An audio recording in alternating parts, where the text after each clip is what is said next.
Petrol, diesel ధరల పెంపుపై Sangareddy MLA Chinta Prabhakar కేంద్రంలోని BJP ప్రభుత్వం, రాష్ట్రంలోని కాంగ్రెస్ ప్రభుత్వాలపై తీవ్ర విమర్శలు చేశారు. సంగారెడ్డి ఎమ్మెల్యే క్యాంపు కార్యాలయంలో సీఎంఆర్ఎఫ్ చెక్కుల పంపిణీ అనంతరం మీడియాతో మాట్లాడిన ఆయన, ఇంధన ధరల పెంపుతో ప్రజలపై భారీ ఆర్థిక భారం పడుతోందని చెప్పారు.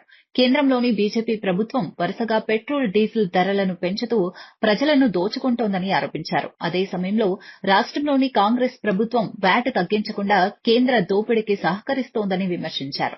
ఆ దోపిడీలో భాగస్వామి అవుతోంది. జనం జేబులు గుల్ల చేయడంలో బీజేపీ, కాంగ్రెస్ దొందే. మాటలు కోటలు దాటుతాయి, కానీ పన్నులు తగ్గించడం మాత్రం ఫైల్ దాటదు. వారంలో 4 సార్లు ఇంధన ధరలు పెంచితే కేంద్రంలోని బీజేపీ ప్రభుత్వం ప్రజలపై పెనుభారం మోపితే, మరోవైపు రాష్ట్ర పన్నులు వ్యాట్ తగ్గించకుండా రేవంత్ రెడ్డి ప్రభుత్వం ప్రజల నడ్డి విరుస్తోంది. కేంద్రం పెంచిన ప్రతి ₹7.50 ఇంధనంలో ₹2.50 రాష్ట్ర వ్యాట్ రూపంలోనే రేవంత్ రెడ్డి ప్రభుత్వానికి ప్రజల జేబుల నుంచి గుంజుకుంటుంది. హైదరాబాద్లో లీటర్ పెట్రోల్ ధర ₹115 చేరితే అందులో ఏకంగా 35% స్టేట్ వ్యాట్ వసూలు చేస్తున్నారు. లీటర్ డీజిల్ ధర ₹103 దాటితే అందులో 27% రాష్ట్ర ప్రభుత్వానికే పన్నుల రూపాన వస్తుంది.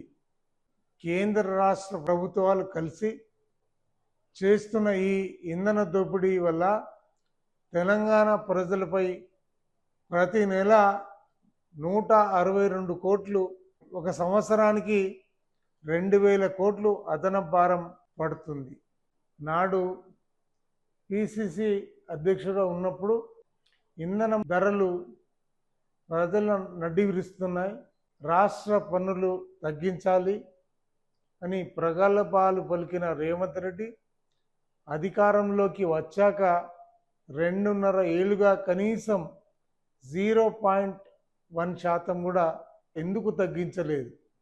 ప్రతిపక్షంలో ఉన్నప్పుడు ఒక తీరు, అధికారంలోకి వచ్చాక మరో తీరు వ్యవహరిస్తున్న కాంగ్రెస్ పార్టీ తన రాజకీయ ద్వంద్వ వైఖరిని, ప్రజా వ్యతిరేకతను బయటపెట్టుకుంది. ఇది ప్రజాపాలన కాదు. కేంద్ర రాష్ట్ర ప్రభుత్వాలు కలిసి సామాన్యుడిని నిలువునా దోచుకుంటున్న ప్రజా పీడన పాలన. పెట్రోల్, డీజిల్ ధరల పెంపు వల్ల రవాణా రంగం తీవ్ర సంక్షోభంలో పడింది.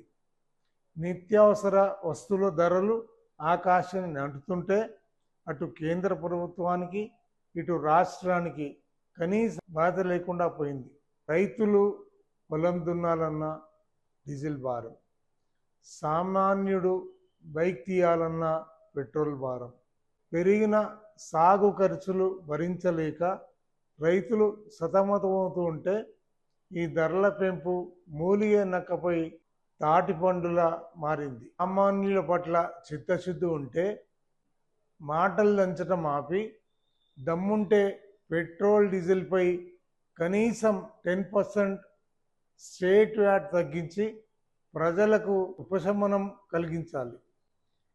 దేశవ్యాప్తంగా పెట్రోల్ ధరలపై మొసలి కన్నీరు కారుస్తూ రాహుల్ గాంధీ తెలంగాణలో కాంగ్రెస్ ప్రభుత్వం చేస్తున్న ఈ వ్యాట్ దోపిడీపై ఎందుకు నోరు మెదపడం లేదు?